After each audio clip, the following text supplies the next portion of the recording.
to the Horror Hangout, a podcast where two bearded film fans watch the 50 best horror movies ever and then talk about them. My name is Luke Condor with a K, and I'm joined by my regular co-host, Mr. Ben Errington. Mr. Ben Errington with an E. How's it going, Ben Errington with an E? That is right. I'm good. I'm feeling good. I'm feeling hot. Not too sweaty, but hot. Hot and bothered? A little bit bothered. Not hugely bothered. Okay. Not Just a bothered. tiny bit bothered. How are you? Yeah. No, yeah, I'm not bothered. Yeah. I'm not even bothered, mate. Yeah. No, I've got a coffee and it's pretty hot, and I'm thinking maybe that wasn't the best choice. No, But- pour it all over your head. Yeah. Got so a lovely go on. cold water. Sorry, I thought we were talking about drinks. Go. It's good, man. It's good to stay hydrated and consider the drinks. Think of the drinks. So before we go on, last week's episode was a long one, and we decided that today we're going to try and do a little one. Yeah. Because it's quite a haul to watch. Like our episode was probably as long as the film The Thing last week. It was a little bit longer. It was longer. Yeah, exactly. Yeah. Like, I mean, that's great for people who would probably enjoy that, but I think for the majority of people, maybe a little bit shorter would be best. But we had fun. We got carried away. Yeah, we're enjoying it. We were riffing. We were bouncing off one another. It was great stuff. Yeah, I think just maybe a little bit more concise is the key word for today. Yeah, that's what we want to do. Okay, concise. So I like that. Let's keep talking about what we should aim for and not actually talk about the thing. Yep. Concise. Okay, cool. So quickly then, other horror stuff. Have you got anything you want to mention? Do you know what? This is one of those rare weeks where I've been kind of like just watching horror, so I haven't watched much else other than with you, because me and you spent some time together in rather than over Skype, we spent some actual time in each other's company, which was nice. And we watched Freddy vs. Jason. Yeah. The horror. What would you call it? How would you describe this film? The ultimate, horror.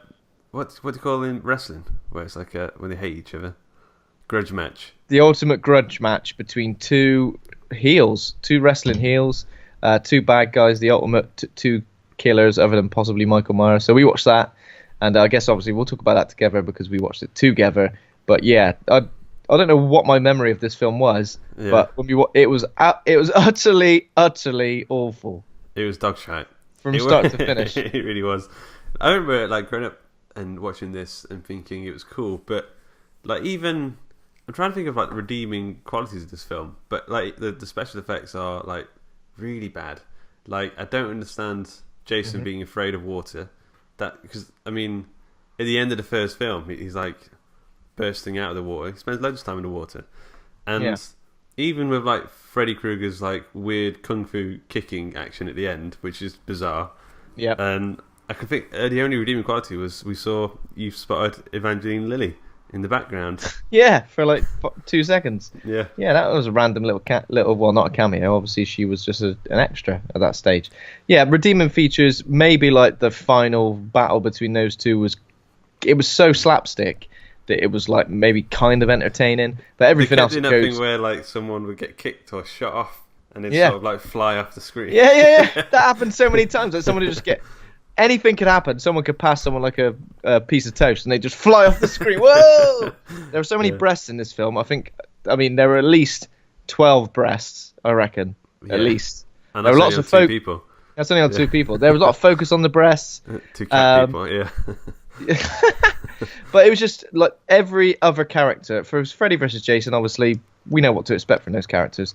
Every other character in this film was like mind-numbing, including like the lead or the final girl, who was just a whole load of nothing. I think I said whilst we were watching, I think this is the worst final girl I've ever seen. Like, there's just nothing to it.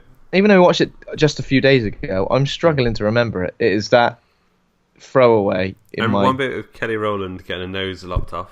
My god, Kelly Rowland's in this. Exactly. Yeah. So this came out in 2003 and I was like, how old's Kelly Rowland in this? She looks at least 35. No, she was 23 years old.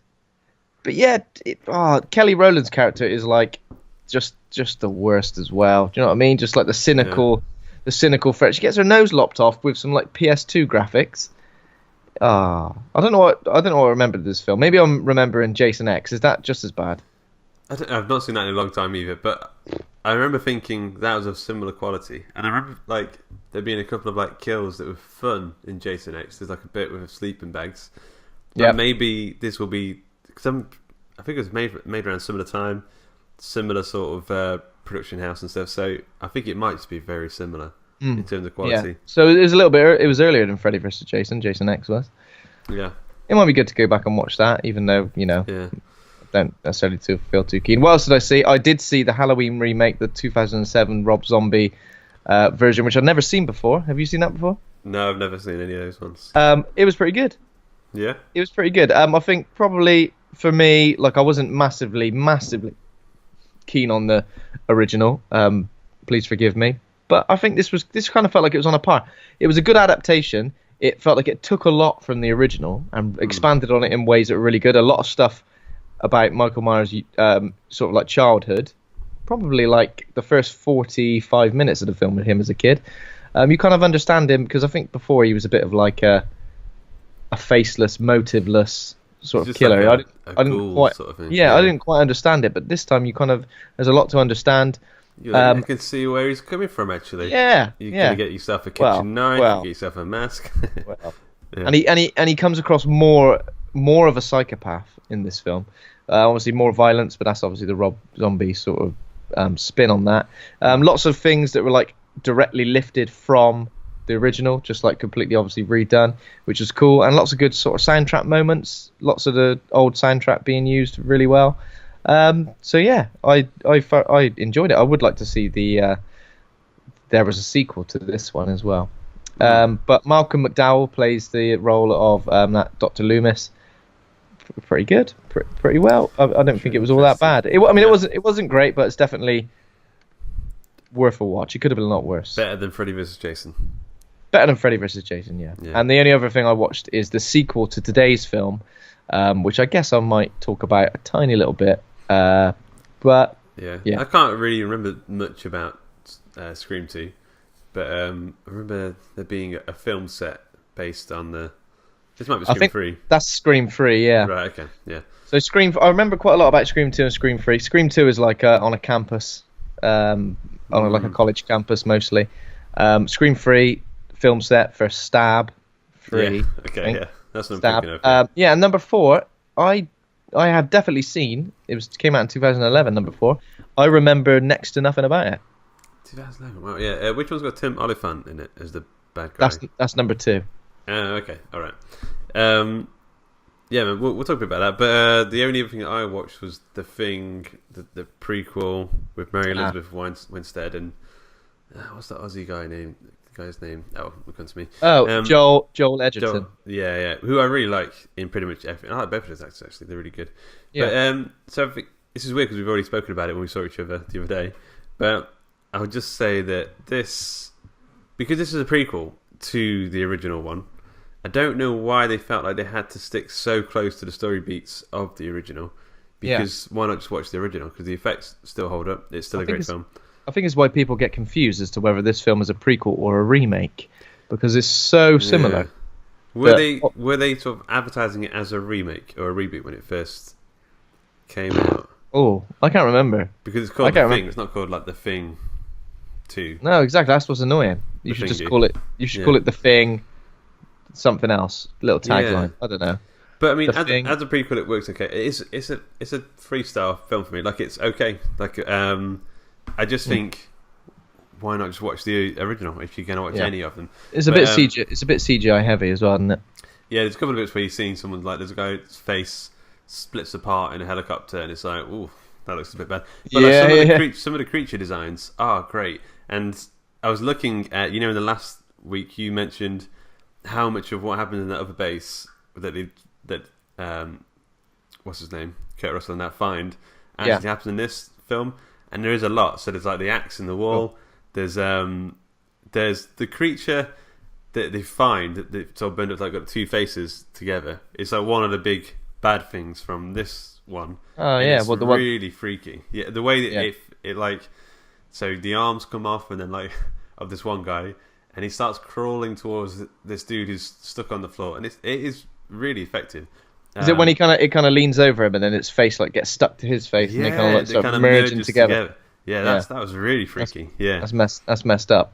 Yeah. So that was like some of the creature designs are like spot on, like amazing. There's also like a weird, more of a translucent quality to some of the skin and some of the flesh that some of the creatures have that isn't really evident or in the other one, which I really liked. Give it kind of a and at the end, obviously spoiler alert for the Thing and the Thing prequel.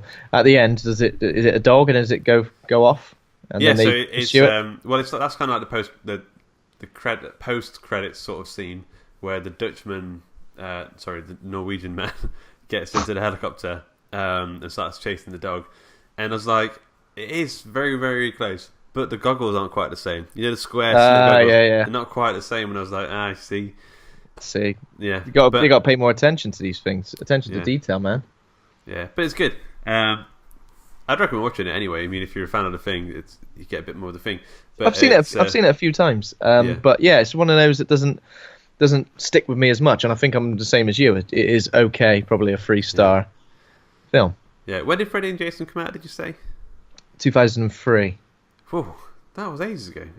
That was a really long time ago. The Thing, this remake came out in 2011. It's not even that long ago, really. No. But it'd be interesting. I don't think they should do any more. I don't know. I don't think we need any more sequels or prequels or anything on that franchise. Yeah. No. No. Enough for that. No. Okay. So today's film, we're on number 3 of the list of 50.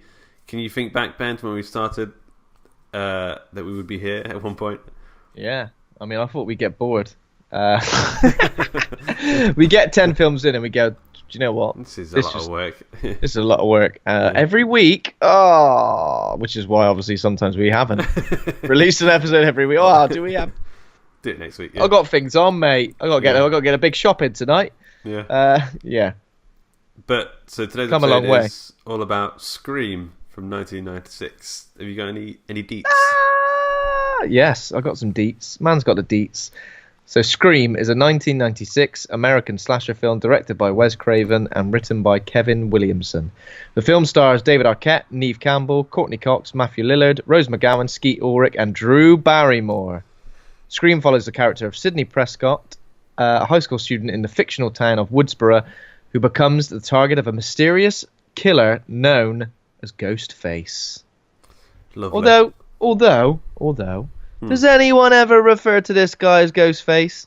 There is a single reference to Ghostface, but okay. I can't remember if it's.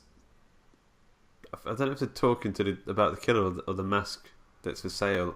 I did notice someone said Ghostface, but I can't remember what the context was now. Someone just looked at the screen and said, Ghostface? Yeah. So this is what Empire had to say.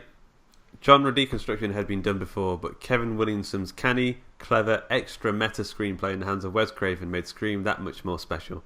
Taking the slasher film apart didn't stop the bloody tired of rip-offs and spoofs that followed, but it gave audiences a fresh eye with which to view them. Added to that, great work from the likes of Campbell, Cox, David Arquette, and scary phone voice maestro Roger L. Jackson means that it functions as an effective chiller with its own self-referential trappings. Interestingly, it's only got 79% on Rotten Tomatoes and 7.2 on IMDb, yet it is number 3 on this list, above The Thing, above Cat People, above Psycho, above so many other films. So it surprised me that this is so high up. But I mean, what do you reckon? What are your initial thoughts? Well, this is one of those films that was one of the first sort of VHS era films that I saw. In terms of a new release, a film came out and someone had it on video and we were like, we're going to go and watch it. So I've got quite a lot of memories of watching it for the first time. I think it was probably my official introduction to the slasher genre. Yeah. I don't think I'd seen anything before this. So I mean, I was 10 when it came out. I was probably about 11 when I saw it. So it was my first sort of, and it kind of shaped and molded what I thought horror was in those early days. Because obviously this spawned sequels, and then it spawned a lot of different new slashers, such as I Know What You Did Last Summer, What else? Urban Legend, Urban which we Legend, mentioned, which you mentioned the other day. So it kind of like shaped my idea of what scary movies were, and obviously we got the spoof movie, Scary Movie. So I mean, it had a huge impact on sort of culture around about that time, didn't it? It was almost like it sort of defined horror cinema around about this time, and it definitely defined it for me. And it sort of made me want to sort of look back at other slasher movies and other horror films in the same mold. And obviously at the time I didn't realize it's not like a send up of the genre, but it is sort of a satirical look at some of the cliches, isn't it, in a way? It's like darkly comic, and obviously there's like a mystery element to it as well. It's not. This is the thing. It's not now when you watch it back. It's not as such scary, is it? It kind of feels almost like not like an action film, but almost like a. It doesn't feel so scary. I don't find myself. Obviously, there are some jump scares occasionally, but I remember being pretty scared of it when I was a kid. But that kind of hasn't sort of transferred to me in adulthood. I haven't seen it for quite a long time. So it did all feel kind of fresh. But it's weird because this is the kind of film, I must have seen it so many times that, you know, when you kind of see a film and you haven't seen it for a long time, but the dialogue kind of just sticks with you so much that when you're watching it, you're anticipating the next line. You kind of know exactly what's coming. It's almost like musical in a way. That this dialogue kind of like drifts in, and you have that obviously when you see a film so many times. And I kind of felt like that with this. I think it is a really good screenplay. Yeah, me too. There's things like watching it now. So I think I told you before. This was when I was a kid. The first two VHS videos I owned were Scream and Return of Jafar, which is the second Aladdin film. Why didn't you have the first Aladdin film? I don't know. Maybe you loved a bit of Jafar, didn't you? Yeah. But so like I watched this video like over and over again, and I know we did last summer. I was really into sort of these like meta slashes, neo slashes, whatever you want to call them. But like, so watching it now, I like remembered like pretty much all of it beat for beat as it was happening. But there's like new stuff that I obviously didn't really understand back then, but I'd sort of got more of now. And I remember I found it more of it funny this time. Like there's bits where with Dewey, like he's having like a hard boiled detective talk with his boss. And he's smoking, and Dewey's like eating this ice cream as if he's sort of smoking. I found that really funny. There's like loads of really good bits. Yeah, there's loads of good bits with him. Like when he goes and picks up the phone after like someone's already put it down. He's got his gun out as well. Hello. Obviously that character was absolutely sort of destroyed by the Scary Movie. I obviously just thinking about that. Like it's horrific. Obviously, really. It's horrific. Yeah. When you think about it, like Scary Movie when it came out was one of those things that I probably found funny. But now when you look back at it, these films haven't aged well. I mean, none of the sort of spoof movies have aged well, especially when they're sending up films that are obviously a lot better than them. So in the Scary Movie franchise, they turned Dewey's character into full on. They went full retard with him. Full retard. Yeah, he's like he's like a sex with a vacuum cleaner. Oh, yeah. Which is a shame, really, because I think Dewey is a really good character in this. But he's a great character, and it's not until the sequel that he kind of gets his own theme, like his own musical score, his own part of the score. And it's sort of like it's hard to describe. It's like dum dum dum dum, very Twin Peaks. Oh, okay, interesting. And it kind of really really like suits him, and you kind of feel a bit more like, oh, Dewey, you're such a nice guy. Yeah. I kind of wish he had it in this film as well, because I think it would have added to everything. I've got to say, I think the characters, although we can see the cliches here, I think they're like great. Like the Randy, every time he's on screen, Randy's like he's the horror movie fan who frames everything that's happening within this movie as a horror movie. But every time he's on screen, and there's one bit where he's like in the video store and he's like shouting about how it's definitely got to be Billy the Killer. I was like, it's like so good, like the performance and everything. That really crackles on the screen. It's almost like it comes so close to breaking the fourth wall, doesn't it? It just comes so close. It plays with the idea, it teases it, and it comes close. But yeah, a lot. When I first saw this film, obviously they were talking about horror movie cliches and how there are certain rules within these slasher films and that. It didn't really make sense to me when I first saw this film because I wasn't aware of many other slasher films. Yeah. So I mean, I can't remember exactly what I thought they were referring to, but obviously there is a part where they're watching Halloween as well. Oh yeah, well a lot of the there's so many good bits of that bit where stuff that's happening on that. In fact, I'll talk about it in a bit, but there's a bit where Randy is shouting at Jamie Lee Curtis to turn around as the killer's coming behind him, and then they're watching it on the hidden cameras in the van, telling him to turn around as someone's coming. It's like so many layers to it. It's really well done. I did actually love this film and the subsequent sequel. I think the second one was another one I loved quite a lot. I loved it so much I did ask for a Ghostface costume. Yeah. Which I did get, and I think I used it for probably like 4 or 5 Halloweens on the trot. Nice. Okay, man. Yeah. So should we jump into the film itself? We got key players. So there is quite a few, but we've got Neve Campbell playing Sidney Prescott. You might know her from House of Cards now. I don't know what else she's really done. She's in the new The Rock film with she's in the new Skyscraper. She plays his wife, isn't it? Okay, cool. Yeah. So she plays the final girl, the virgin, which is weird because when I was watching this film, there's a lot of talk about like virgin, and I don't think I even knew what that meant when I was like 10 or maybe I did. I don't know. Who knows? Maybe you did. Skeet Ulrich plays the creepy boyfriend Billy Loomis with evil eyes, who he's like propped up to be the killer quite early on in the film, I think. Courteney Cox plays Gail Weathers. She's the reporter. She has a sort of negative history with Sidney Prescott's character, and she sort of wants to find the truth for this matter. She doesn't take no nonsense. She wants to get to the scoop of the story to make get reviews and ratings and whatever.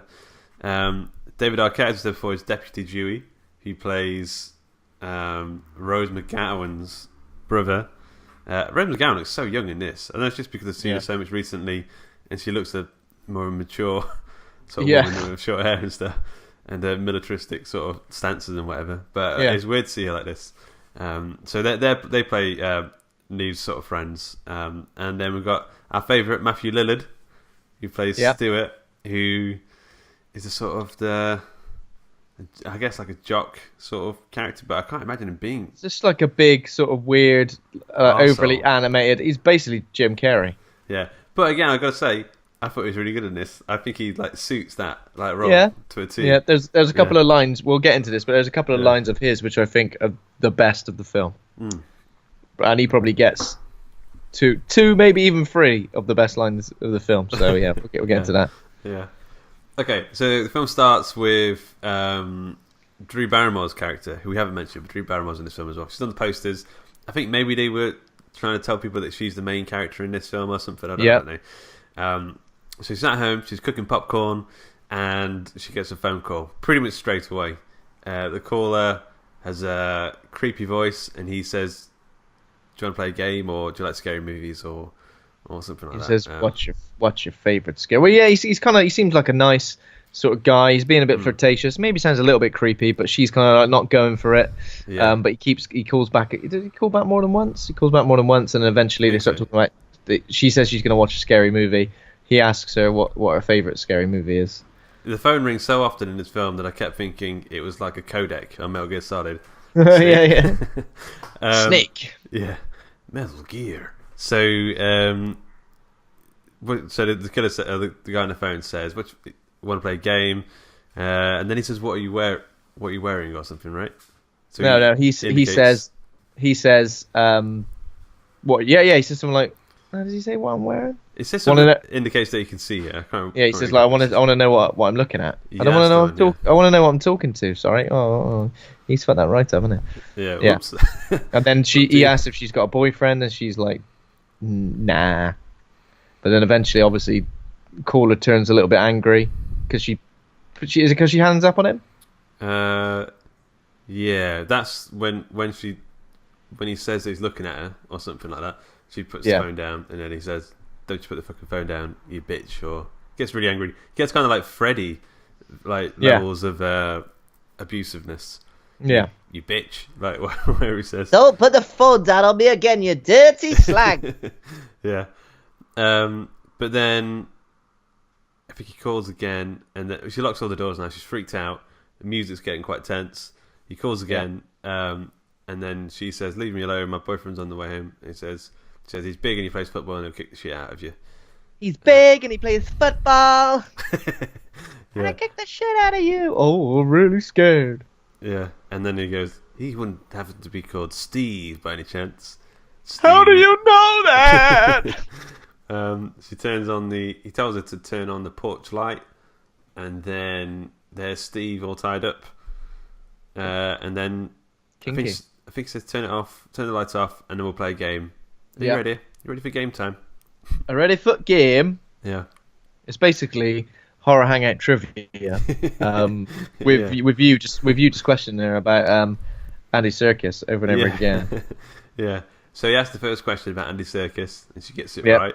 I gotta say, I think some of my early horror movie trivia knowledge came from this film. Like, I knew who Michael Myers was from this film before I'd seen and also the Jason Voorhees and his mother sort of difference from this film, well before I'd ever seen like those films. So she gets the question wrong. I think it's the Jason Voorhees one. She says Jason was the killer, but it's not. It's his mum. You know, semantics really. But then he said, "All right, okay, now we've got to. I'm afraid, Steve. Look at what you could have won." And then the light turns on, and he's been gutted. Gutted. All his entrails are out, and obviously, cases get hysterical at this point. I mean, just calm down, love. Yeah. Yeah, I mean, I think she's called the police, but the guy's like, yeah, do it, but the police are too far away, in the middle of nowhere. It all kicks off. He breaks inside. The popcorn's burnt to shit. Like that's inedible now. That's ruined. But one thing that happens with Ghostface, and not just in this film, but in loads of them, Ghostface gets his ass kicked. Yeah, constantly. Like, yeah, he gets like smashed in the face by stuff. Like, kicked over, like just pushed downstairs and shit. I don't know if that happens. I imagine in those moments, I don't know. Obviously, we are talking spoilers for this film, but obviously there are two killers in this. Yeah. So we got Billy Loomis and then obviously Stu, played by Matthew Lillard. I imagine that the person getting his ass kicked all the time is Matthew Lillard. Yeah, yeah. Billy didn't seem like the kind of guy who. Yeah, I know what you mean. Yeah. Matthew Lillard's character seems like he would. Big, gangly, slipping over things, getting smashed in the face. Oh, yeah. I know what you mean. Also, you hear him a couple of times. You hear him say like "oof," or like he says like a couple of things. And I was trying to hear if it sounded like one or two. Yeah. So the Ghostface chases her around the house. I think she's doing all right at first, but then she jumps outside. Yeah, and she's like, is she hiding behind a wall or something? And then can't remember. The parents are pulling up as well now. The parents are coming back home. So she's like, yeah. And then the killer. Go on. He just chases her down. Remember, she's still got the phone in her hand at this point. Yeah. Chases her down, like stabs the shit out of her, but she's not dead. And he stabs her in the throat as well. Well, he gets her in the chest at one point, and then it's really. I found this actually quite tragic. It's quite tragic. It's quite tragic. It's quite brutal as well. Yeah. And it's kind of like the music that sort of goes with it is quite sort of. The parents are just looking around the house, like trying to find out where the daughter is. Yeah. Obviously, she's calling for them at one point, and she's like, because she's on the phone, isn't she? I think still, and they pick up the phone, and they can hear her. Yeah. And then what's his name says, call the fire police or whatever, and then police. She goes outside, under arrest. She goes outside, and she screams, and we see Drew Barrymore strung up. Yep. I think her guts are poking out again as well. Yep. So she's hanging from a tree. And the way this kind of zooms right in on her in combination with this scream, like is quite brutal. Yeah. Yeah, so main character, we thought we could be the main character's dead straight away. Yeah. Into, I think maybe the title credits now, or maybe just cuts into the next day. I can't remember. But now, like, the school, what's the place called? The town? Woodsboro. Woodsboro, okay, yeah. So now the town's flooded with reporters from all across the country, all talking about these two people who were killed. there's Gail Weathers, Courteney Cox's character, talking about how it mirrors something that happened pretty much exactly a year ago. We find out it's Sidney Prescott's mum. By the way, later on, you see a picture of Sidney Prescott's mum, and I was like, is that Matthew Lillard in a wig? Because it's properly got his face. Oh my god! Oh, you're so disrespectful to whoever plays Sidney Prescott's mum is probably like, fuming at you now. Is that Matthew Lillard in a wig? It'd be great if it was Matthew Lillard in a wig. That'd be a real spin on it, wouldn't it? Yeah. I took a picture as well, so I'll send it to you so you can have a look. So I think we're introduced to the main characters now. We're introduced to Sidney, Billy, Rose McGowan, Matthew Lillard, Randy. Who's the sort of like the fifth wheel. Randy. Yeah. There's no token black people in this one. Maybe that hadn't happened yet. I don't know. No, it hadn't. What like the? Yeah, I know what you mean. No one. Token. So obviously Sidney Prescott, her mum was killed a year prior by someone called Cotton Weary. Well, Cotton Weary got sent down for it at least. So he was a guy. He's on death row, isn't he? Yeah, so he was a guy who was having an affair with her, with Sidney Prescott's mum, Maureen Prescott. Is that right? Yeah. Something like that. Mrs. Prescott, and Cotton Weary got sent down because Sidney testified against him because she saw somebody wearing a coat, which eventually obviously was found and covered in her blood, and found in his car as well. Is that right? Yeah, something like that. Yeah. So she testifies against him. So Cotton Weary goes down, played by Liev Schreiber. Is that how you say his name? AKA Sabretooth. Yeah. You see him in like on TV and stuff. Really? Is he in number 2? Is he the main bad guy in number 2 or something? No, he's not a bad guy in number 2. He's in number 2 as quite a prominent character, but it's interesting. He's not a bad guy. He's not a bad guy, mate. Yeah. So we get the impression that these 5 people are friends, but Billy is the creepy one, Matthew Lillard is the goofy one, Randy's the geeky one, Rose McGowan's the uptight, slutty one, and then Neve Sidney's Campbell's like the good girl. The good girl, yeah. A good girl with a dead mum. Pretty much the cabin in the woods sort of Mum's stereotypes there, yeah. But later on in the night, Sidney is at home in a pink bedroom, everything's pink pajamas and everything. Stereotyping much. And then Billy turns up in a bedroom at the window. Well, she gets a phone call first, doesn't she? Is that right? I don't know. Did she? I'm not sure. This is before the dad goes away. This is before, yeah, of course. Yeah. So yeah, he turns up and he's like trying it on with her, and he's going like, "Oh, I can't wait to get my hands on you," and she's a bit like, "Well, no, not ready for this." But then she shows him a boob, and then he falls backwards out the window. No, that doesn't happen. Whoa! Yeah. Well, interestingly, so a lot of characters all the time use references from as the way they communicate is talking about other films or other. Yep.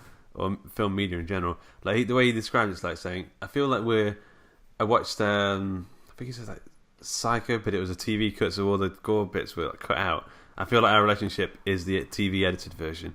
There's no gore in a relationship. Yeah. And he wants to see a bit of gore, or he wants to see the sort of the X-rated version. So he's basically asking for sex, and he says, "No, I don't want to. Here's a couple of bubs to keep you going." And here's a couple of bubs to keep you going, and you can't ask for any more than that, you dirty bastard. Out with you. Have a look at that little nipple. Cigar butt looks like. So we also learn that her dad is going out of town for some conference. Yeah, he's wearing double denim as well. He is, yeah, classic dad. Dad. Classic dad, double denim. I mean, didn't you get the memo? 90s. So then I think we cut to the next day. Yeah, I think the next day maybe Sydney's sort of alone in the house for the first time, and she's just chilling. She's maxing, relaxing, got her feet up. I think she just had a nap. Shooting some b-balls. Yeah. She what? Shooting some b-balls. Shooting some b-balls. Yep, she's been doing that. And then she receives a phone call, obviously, and it's the same voice as whoever had rang Otacon. Casey Becker. Yeah. Otacon, I'm outside the disposal facility. Yep. That's pretty good, wasn't it? It was pretty good, yeah. I didn't know I had it in me. Yeah, so she receives a threatening phone call. Obviously, it's just someone saying similar stuff to what was said to Casey Becker, but obviously makes out that, says about her dead mum. I think he mentioned that he killed her, right? Yeah, he's like, oh bloody, had your mum dead. Should have seen her face. She was not happy. She was not happy at getting killed, and then the killer obviously appears, attacks Sidney. Sidney's really good at evading this killer throughout, not just this film, but the sequel and thereafter. She's slippery. Yeah. She's very slippery, exactly, which is probably why she's been avoiding the sexy time for so long. She's very slippery, clearly. Billy's trying to get his hands on her. She's like, whoa, no, oh, hey. Yeah. So yeah, the killer obviously tries to do her in, but she manages to escape. Then what happens? She locks herself in the bedroom. Billy is backing through the bedroom window. She's like, oh god, and he's like, don't worry, the killer's gone now. And then a phone pops out of his pocket. Something pops out of his, oh, it's his phone. Is that a phone in your pocket, or are you just glad to see me? Yeah. Otacon. And then Otacon, is that a phone in your pocket? And then instantly she's like, oh, hang on a sec. The killer called me on a phone. That's his phone. You're the killer. That would not happen in 2018, would it? That would happen. You go, drop your phone, mate. Yeah. You drop your phone, better pick it up now. He goes, all right. Yeah, so she calls the cops. He gets arrested. He spends the night in a cell. Sidney goes to stay at Rose McGowan's house, which is nice. That's when they get a phone call again. Yeah. Oh yeah, but obviously she does go to the police station first, and she's sort of there, and Billy's obviously saying he had nothing to do with it. It was nothing to do with him, and that's when outside, Neve Campbell, Sidney. Gail Weathers, yeah. Didn't she give Gail Weathers the old knuckle sandwich? The old 5-knuckle shuffle. Bang, bang, bang! Smacks her in the face because she makes like some sort of 5-finger knuckle supper. Yeah, the knuckle supper, or it's pretty late at the moment, midnight snack. Yeah. Yeah. So, because Gail Weathers makes some sort of comment about having a book which was about Maureen Prescott's murder, and she goes, "I'll send you a copy," and she just turns around and gives her the old. She sends her a copy. Yeah. She sends her a copy of her fist to her face. Yeah. First class. Through the post. Motherfucker. Amazon primed it to the chin. And then, so then they go back to Dewey's gaff, to Rose McGowan's house. Yep. They're basically having a lovely sleepover. Her name's Tatum. Tatum Riley. She's got a nice Channing's Tatums. Couple of Tatums on her. Yeah. Shirt Tatums. And then their mum comes in and goes, Hey, Sidney, you got a phone call? And she's like, oh, is it my dad? Because obviously they haven't been able to reach her dad. No, Sidney, your dad isn't a phone. Duh. And then he's at the Double Denim conference, and she goes, oh, have they been able to reach him at the Double Denim conference? No, unfortunately not. Yeah. We'll keep trying though. Maybe we need to send like we'll have to write a letter on denim. Yeah. And send it out to him. He'll probably reply to that. So she picks up the phone, and it's him again going, I'm the killer, and you got your poor boyfriend banged up. Yeah. And then instantly she screams, and the family's like, what's going on? And then does she slam the phone down on him or something, or I don't know. I think she just he goads her for a while, and then she just get terrified, slams the phone down. He goes like this, stupid face, and then she's like, I'm not taking this abuse anymore. Yeah. Oh, shut up, mate. Yeah, shut it. And then she clicks the phone. Dewey comes out with his gun, and obviously picks up the phone. Hello. That was obviously quite that was a good moment. Comedy moment. Yeah. So then the next day, Billy gets released, and then they're in school, aren't they? And then Billy she gets attacked again. This killer is so on it. Like he's persistent. Like I don't even know how he climbed out of the toilet. Yeah, but he must have climbed out of the toilet to get to her. And we're also made aware at this point that the police have so basically let Billy go. They let Billy go, but then the number one suspect is now Sidney's dad, Neil Prescott. Because he can't get in touch with him, right? He's not at the Double Denim conference. He's missing. But the calls have been traced to his phone, basically. His denim phone had been traced to his...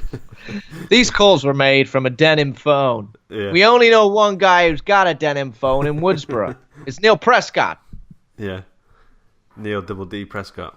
And then someone goes, hang on a minute, double denim. He's gone to the double denim conference. I saw him wearing corduroy the other day. Yeah. And they go, oh, interesting. Interesting, yeah.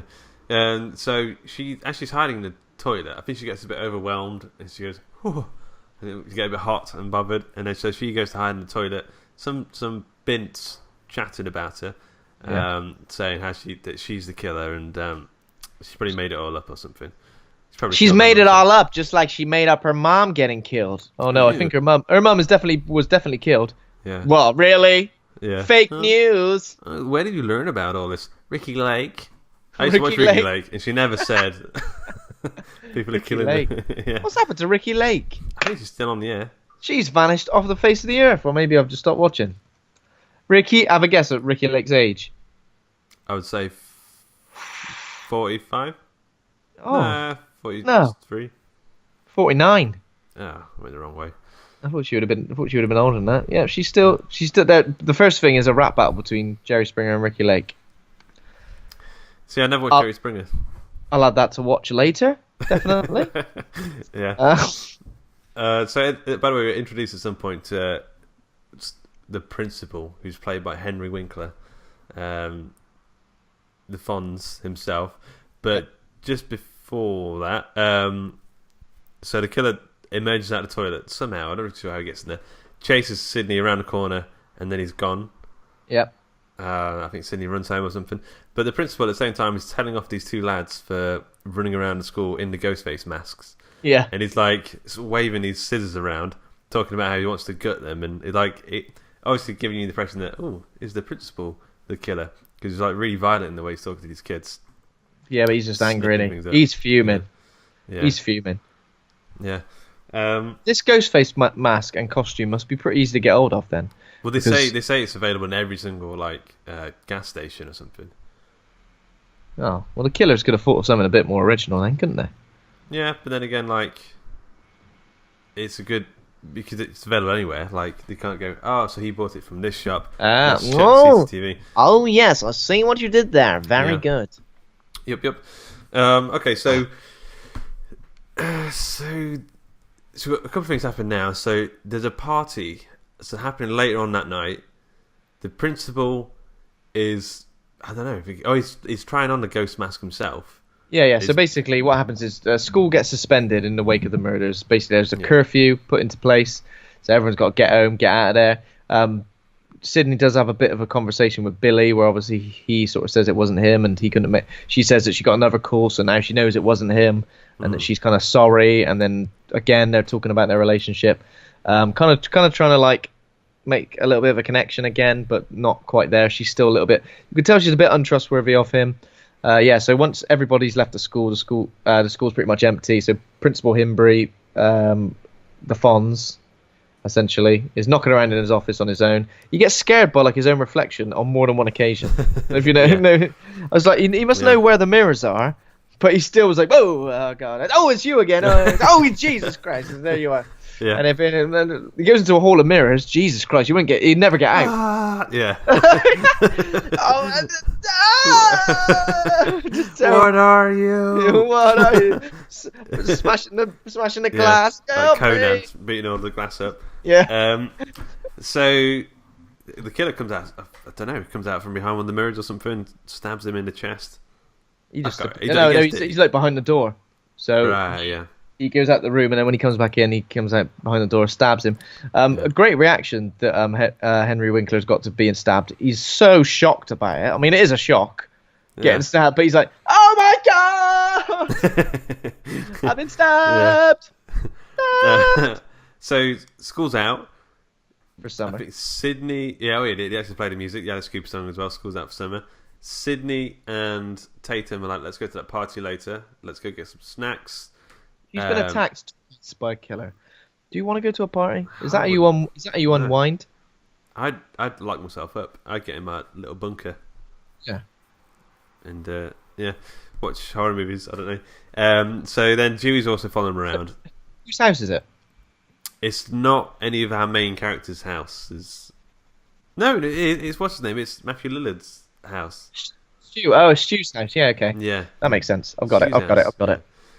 So Um, basically, all the main characters attend, plus like some a load more of people, yeah, more school types. a load of other nobodies. So Dewey is looking after him. He's following him around. He's also been flirting around with Gail Weathers a little bit. Yeah. They've been talking. But you kind of like get the impression that maybe she's trying to get close to him just to get a little bit closer to the case. Yeah, He's involved in the case, and obviously she's using her wiles, and obviously he strikes me as the kind of guy who probably maybe doesn't get that much female attention. So he's a bit like, oh, Courteney Cox, eh? Is he? Yeah.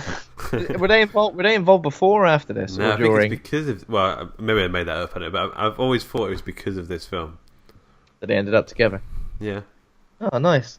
Yeah, so she basically attends the party with Dewey, and she like puts a secret camera in there, which she's got like a camera guy in the van outside the house waiting and watching. Kenny. Yeah. Kenny! But we do sort of find out that it's got like a 30-second delay. Yeah, it's a really smart move. That is. It's really Yeah. interesting. Yeah, definitely. It's a cool little bit. Before this happened, there was a bit where Stu went to the video store to rent some horror movies. And then Randy has his big spiel about how, like, just looking at all the horror movies in the past, it's definitely Billy. Like, there's no doubt about it. It's definitely Billy. And then Billy kind of, like, threatens him or something. But everything Billy does, like, screams serial killer. Like, it's got to be him. Yeah. How could that be your boyfriend? He's just he's either pushing her around for sex, or just got his fringe flopping in his face. Yeah. Or watching TV edited, like, cuts of films. Yeah. Doesn't watch any of the good bits. Yeah. No. Yeah. What's wrong with him? Yeah. So then later on to go to the party. So we've got a bunch of them watching horror movies in the front room. So Gail Weathers has been in and out. They're now back in the security van, and Dewey's in his police car watching the party from afar, I believe. They're just sort of watching it, making sure it's all going smoothly. Yeah. There's a bit where Randy says, there's certain rules to the horror movies, and this is as they're watching Halloween, and he pauses it and he says, you can't have sex in a horror movie, otherwise you'll die. You can't no drink or drugs, no sins basically. And what did he say? Never go out of a room and say that you'll be right back, because you won't. And then I'll be right back. Matthew Lillard says I'll be right back. But also Tatum actually goes to get people some beers from the garage. Yeah. From the car Gay hole. Rich. Garage. What do you call yours? Car hole. The garage, the size of it. Yeah, go on. So Tatum goes into the garage, and she's loading up on beers, and then she sees Ghostface stood at the exit, and he's like, "Oh, were you supposed to be some sort of serial killer?" This reminds me of the bit from Halloween. Are you supposed to be some sort of psycho killer? And he says yes. Am I supposed to be scared? And he says yes. And at this point, I'm like, he's telling you exactly what he's going to do. But she thinks it's just somebody dressed up, mucking about, and she's like, "You better take that costume off, because if Sidney sees it, she'll flip." Yeah. But then he cuts her arm, and then she realizes, oh, okay, I see what's going on now. Unless he's just taking the prank too far, I think I'd still be like, "That's too far. What are you doing, you twat?" Yeah. But then he starts chasing her around the thing. She starts lobbing beer bottles at him. This is like one of the parts where it's like he's getting beat up to shit. Yeah. She slammed the fridge door in his face. Yeah. She's really going down. I'm pretty sure at this point, who is this? Is it Stu, do you reckon, or is it probably Stu? Stu has just said he'd be right back, hasn't he? I'm not sure. I think maybe Billy's not around at this point at all, is he? He's not there, so it could be him. Well, no, I don't think he is there actually. Yeah. Because Sidney and Billy end up in one of the bedrooms, don't they? Is that a little bit after? It's that's when everyone's left. Just afterwards. Oh, it did when everybody's left. Okay. Yeah. So basically, Tatum tries to escape through a cat flap, in the garage door, but Ghostface presses the button, which brings the door up, and she gets her head squashed. Yeah. Which looked pretty gruesome, didn't it? Yeah, because their headlight kind of snapped forward a little bit. Yeah, it's pretty good. So at this point, Randy gets a phone call, and they find out that Henry Winkler is dead, and everyone in the school is like, "Wait, let's go see him." Apparently, he's been strung up. Yeah, they're like, "Let's go and see." That's where Billy was. I think, that must have been where Billy was. But Billy arrives just before to speak to Sidney privately, and they go upstairs to kind of chat in the bedroom, and that's when they get it on to become one. I'm surprised. Like, why would you? I don't. It's not the time, surely. No, it's like I know someone's trying to kill you, but I'm gonna try and kill you with my penis, but not actually kill you. I mean, you know what I mean? Yeah, sling it up, yeah. Oh God! Yeah. Ever the romantic. Yeah. Okay, so at this point, Kenny is watching. Not Kenny. Randy is watching Halloween, and Jamie Lee Curtis is going up the stairs, and he says, "The killer's behind you." The Ghostface killer turns up behind him, and he's shouting at the screen, "It's behind you! It's behind you!" We cut outside to the Kenny in the truck watching the 30-second delay, and he sees the killer behind Randy, and he's shouting, "It's behind you! It's behind you!" There's also a bit where just after Matthew Lillard said, "I'll be right back," Gail Weathers sees Dewey, and they say, like, "There's a car accident up the road. We're going to go check it out." And then she says to Kenny, "I'll be right back." This is like within a second after Matthew Lillard said, "I'll be right back." Yeah, that was cool. There's loads of little things like that which I found really, really cool, like little layers of horror movie tropes. So they wander up the road. They nearly get run off the road by like the people leaving the party. They were driving too fast. There was a funny bit here where Dewey actually tells one of the cars to freeze as well. He says, "Slow down, stop, freeze!" And then he jumps out of the way. I find that quite funny. And then they find Sidney's dad's car, I believe, off the road, right? So Sidney's got dad's car, which is made of denim, that has been...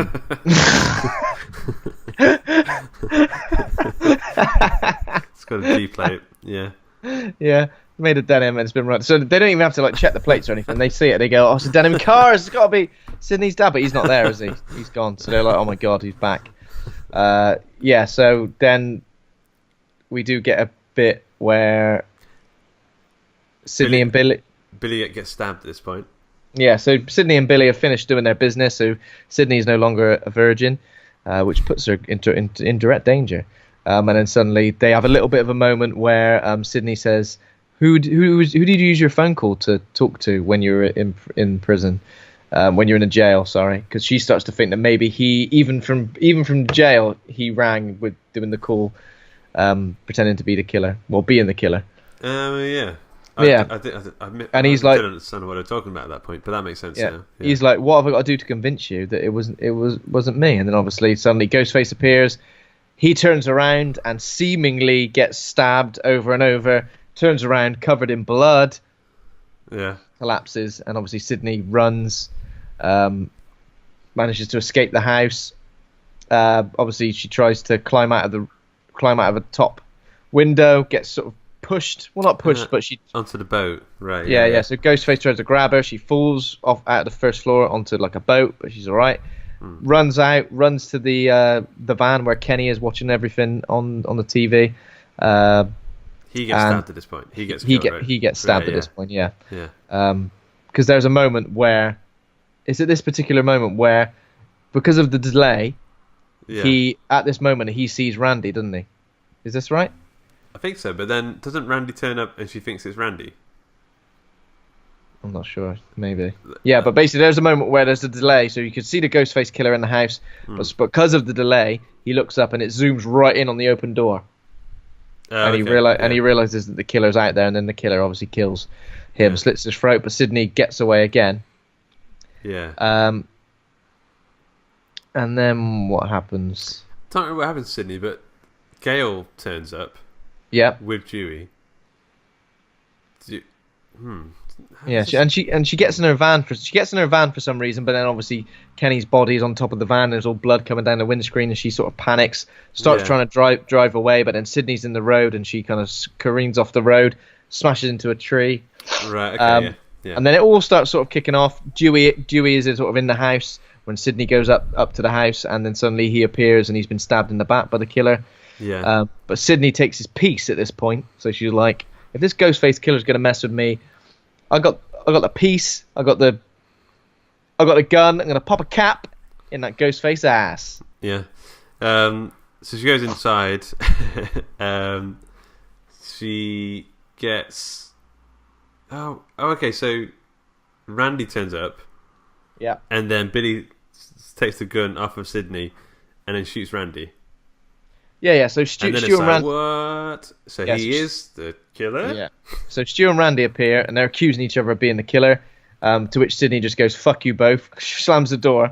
But then Billy is there, wounded, sort of pretended to still be wounded. But eventually he lets Randy and Stu into the house when he's got the gun. And this is the big reveal, when he sort of reveals that he's not actually been stabbed. He's been covered in corn syrup, which is the same thing they used for the pig's blood in Carrie. He says he's got a lot of good facts, this guy. Yeah. And then obviously he quotes Psycho at the same time. He says, what does he say? What's the line? We can all go a little mad sometimes, or something like that. Oh, and then he shoots him. Yeah. And he shoots him. Shoots Randy. Yeah. And then reveals that he's the killer and that Stu is his accomplice. But their plan, their plan is that they want to kill Sidney, frame the murder spree on her dad, who they've got hostage. They've got him tied up in a cupboard, tied up with denim rope. Yeah. Sorry, I just can't help it. And then they reveal to Sidney that it wasn't Cotton Weary, Liev Schreiber at all. It was them that murdered Maureen, and they make it out that it was because she was having an affair with Billy's dad, who drove her mum away, and that she was like a slut putting it around town. Yeah. But apart from that, are we really given a motive for like this killing spree? Unless they said the motives are, like to frame it on her dad. Yeah, they said the motives are out. Like they talk about how like Hannibal Lecter doesn't have a motive, or talking about how it's scary when you don't know the motive. Yeah. But then they want to make it look like they got stabbed but sort of just survived. So then they start stabbing each other. Yeah. And Billy goes over the top and really starts like stabbing Matthew Lillard, Stewart's character. Yeah, and he's hating it. He's in a lot of pain. Yeah. So then they go to take the gun, but the gun's gone. The gun's missing. And then they see Gail Weathers is there, and then she says, "Here's a story for you. Gail Weathers saves the day," or something like that. And then they realise that the safety's on. Billy kicks her out the door. Gives her a drop kick in the face. But basically, there is a good bit here, obviously, where Stu is like kind of dying, and Sidney turns the tables on them and phones the house. Yeah. And using the voice, and she's taunting them, making out that they're both a pair of fuckwits, which I guess they are. And she's called the police. She's called the police, and they're made to look like fuckwits in this bit. But you're like, they've made it this far. They've killed a lot of people. Done quite well, really. Yeah. They've done quite well, yeah. But there is obviously a good bit where Stu is obviously dying, blood everywhere, and he says to Sidney, "Have you really called the police?" And she's like, "Yeah." And he's like, "My mum and dad are gonna be so mad at me." Which I thought was pretty cool. That was probably my favourite line, I think, of the. So just to make sure this isn't in the trivia, but I chortled. Yeah. So that line was improvised. Wes Craven said he couldn't stop laughing, so he kept it in the film. Yeah. That's great. Yeah, because it kind of sticks with that character. He seems like he's off his nut. He doesn't understand proper consequences, or like there's something not right with him. Billy seems a little bit like more like psychopathic. I just want to make things stop living. Joker. But, Stu's just like a bit batshit insane. So then Sidney pops out of the thing with an umbrella, sort of stabbing Billy in the chest.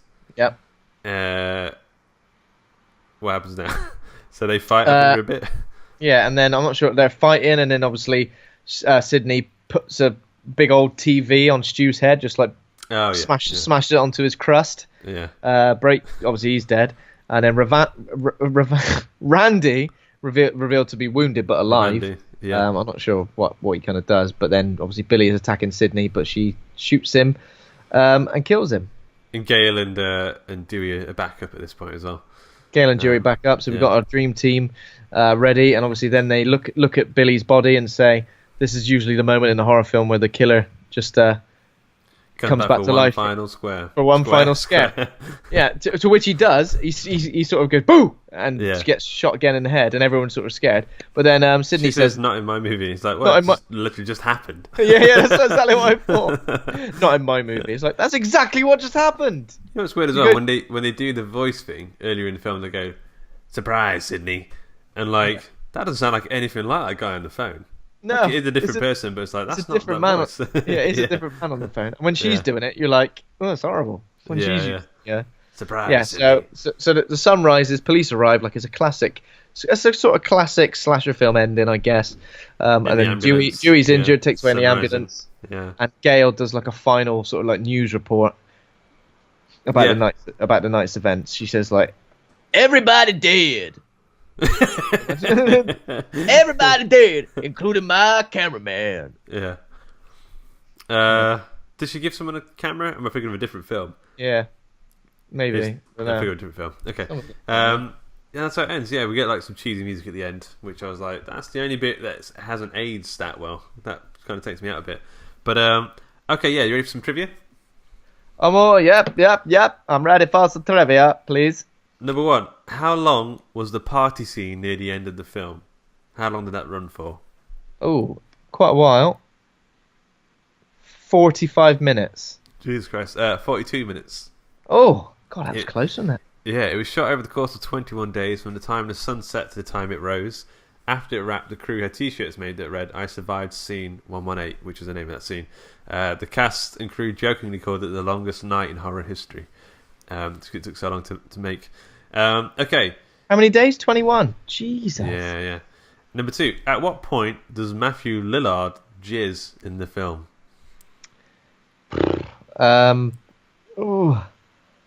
Is it more than once or just once? Too numerous to count, I put here. But to be fair, it kind of suits this character. It was a bit weird in 13 Ghosts. If you should go watch that episode if you're not watched that, listen to that one. But yeah, he's good in this. I liked him. I was surprised by how much I enjoyed him in this. I thought he was good. Yeah, I thought he was good. Like I remember that character being a bit annoying, sort of back in the day. But I think now you can kind of appreciate it a bit more as a good dynamic between the two killers as such. Yeah, that they're very, very different. Okay, so as I said, there's some rules in the film to how to survive a horror film. We've got 3 of the rules here. Which one isn't one of the actual rules said in the film? Number 1, you will not survive if you have sex. Number 2, you will not survive if you have been murdered. And number 3, everyone is a suspect. Number 2, you'll not survive if you've been murdered. That isn't because I mean in the film. That isn't the film, but you are right. But it's a very important rule. Yeah, very. Don't forget that one. Yeah, number 4. When Rose got trapped in that flat like a fat cat on crack, did she or didn't she learn something about herself? She learned that she wasn't big enough to fit through the cat flap. She learned that. Actually, Rose McGowan, the actress, learned that she could fit through a cat flap. Oh, okay. Yeah. Okay, the last one. Number 5. How many gallons of blood were used in the film? Oh. 500. 50. Bit over the top. Oh, Jesus. God. I don't even know how. I wouldn't be able to answer that. That's a swimming pool. That's a swimming pool full of blood. 50 gallons is that a swimming pool? Know. Oh, no, I don't know. No. Who knows? No, nobody knows. Scientists? Nah, nobody knows. Okay, dude, you did well.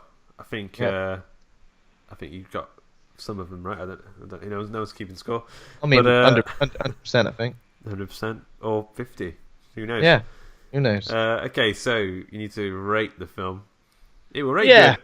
Yeah, would you rate good or rate bad? I think I've already explained sort of why I like this film and why I think it's so iconic and why it kind of defined a genre, why it defined an era of film, not just horror films, and why it kind of like shaped my sort of love of horror.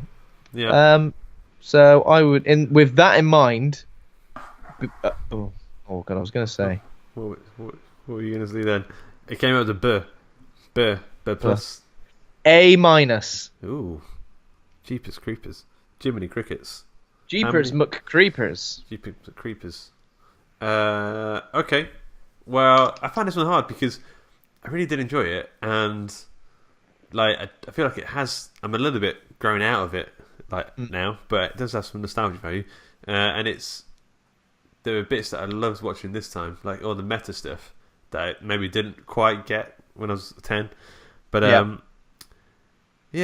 was going to give it a B plus. I think, judging I don't know, I wouldn't want to watch this film again anytime soon.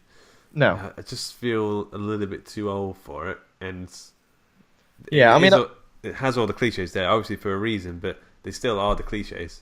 I think in terms of how much I enjoyed this film, I probably would sit with a B, but I think I bumped up to an A minus just because of everything I kind of mentioned before that, which is the reason.